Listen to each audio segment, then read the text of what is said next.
rambling holiday when I met up with that Wild Bill Jones.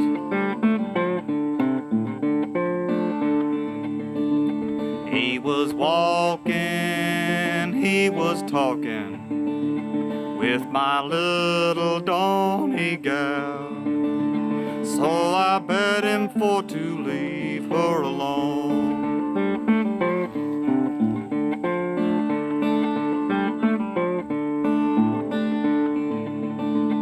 Well, he said my age is a 22, much too old for to be controlled.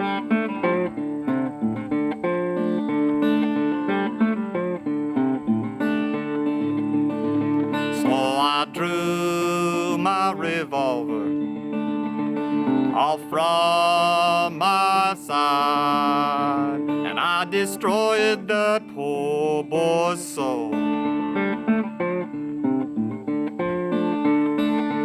Damn shame.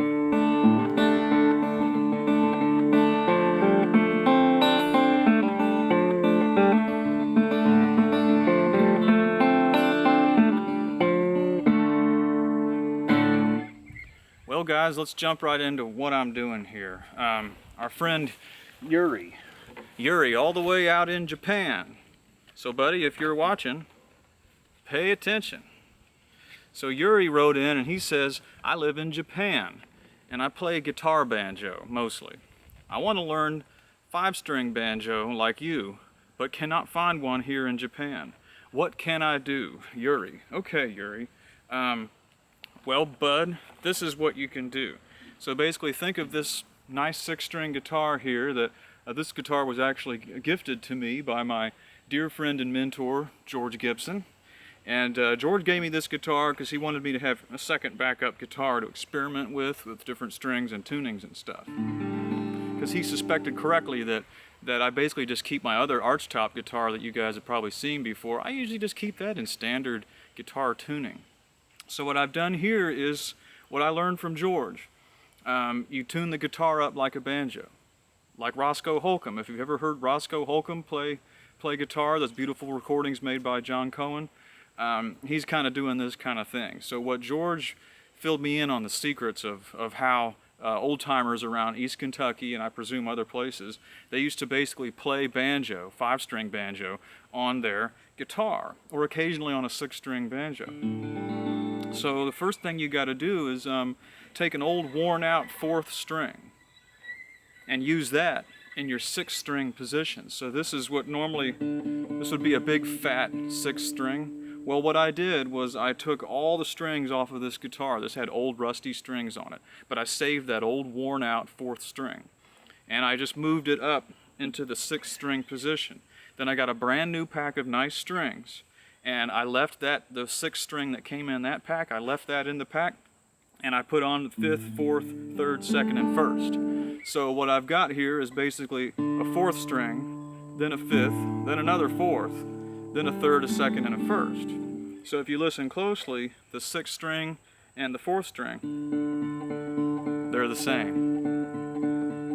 And that gives you this cool drone sound. It also makes it to where you can ratchet this 6th string up higher and it won't break on you.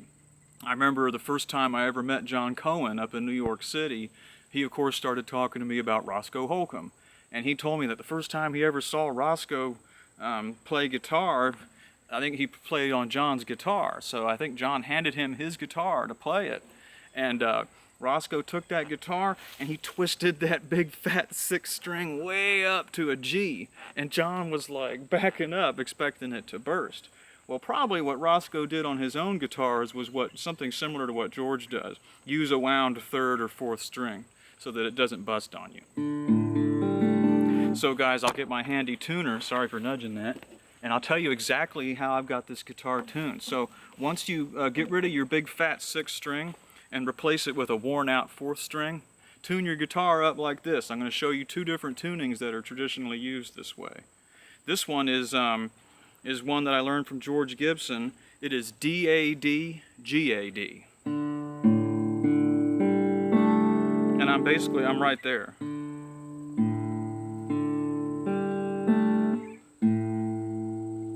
Yeah, DADGAD. And let me just read from George's Masterpiece CD, Last Possum Up the Tree. If you haven't got a hold of this, you should. Really important.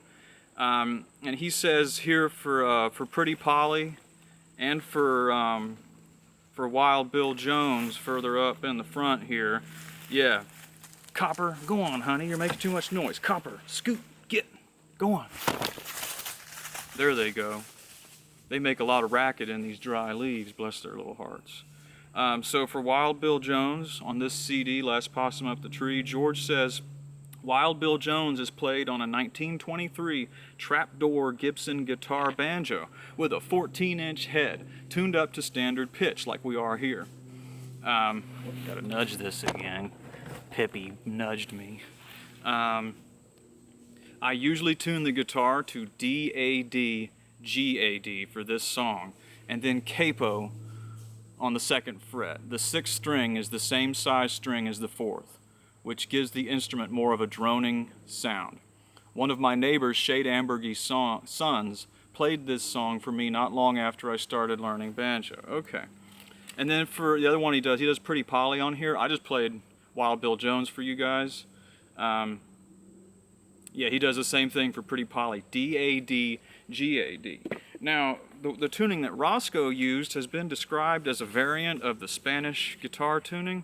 Roscoe tuned his banjo GGDGBD. So GGDGBD, and that's basically like a standard banjo tuning.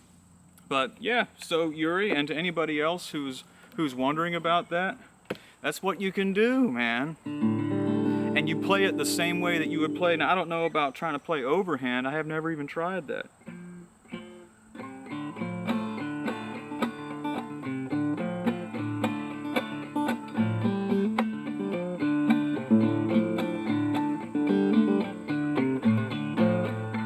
You can do that. It's hard for me to get any volume out of that. So I finger pick, and I'm using the same 2-finger thumb lead picking style as I would on a 5-string banjo. It's just I have this extra bass string here. And you know, George also mentioned that he usually uses a capo, and that is true. The last time I saw George, he had him a guitar strung up this way, and he just leaves that capo on there. He likes to play that way. I like it open. I like the full sound.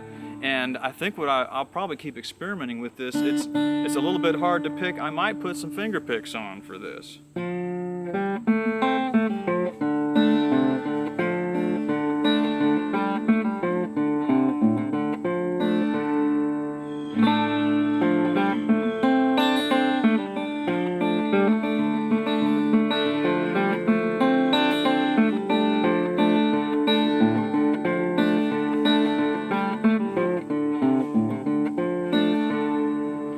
So I hope some of y'all will try that out. I think it's real neat. So yeah, get rid of your big fat 6th string, and when you swap out strings on maybe on a backup guitar you've got, and put you a 4th string in the slot for your 6th string and tune it like a banjo. D-A-D-G-A-D. Or try Roscoe's tuning, one of the ones that Roscoe used, G-G-D-G-B-D. And I think he played East Virginia blues in that, and I want to say he probably played that one where he talks about all across the Rocky Mountain I walk for miles and miles. So maybe I'll do another video and try to see how. I'll have to work it up myself. I've never tried to play that. So okay guys, thanks for watching. Thanks for all these great questions. Yuri, I hope that helps you out, bud, and I hope that you can find a 5-string banjo out there in Japan. I can understand why that might be difficult. This has got me wanting a banjo guitar. I want a 6-string banjo now. You know, somebody else who's really interested in 6 and 7 and even 8-string banjos is Art Rosenbaum down in Athens, Georgia. Last time I saw Art, he had a few of these really nice old English banjos that were 6 and 7-string banjos with the short thumb peg. He likes those. They still have a thumb string, but then they've got these extra strings in here. Really neat instruments. Kind of reminds me of this, but I'd like to get my hands on something like that too. Okay guys, that's about all the time I've got this Labor Day afternoon. Happy Labor Day, everybody.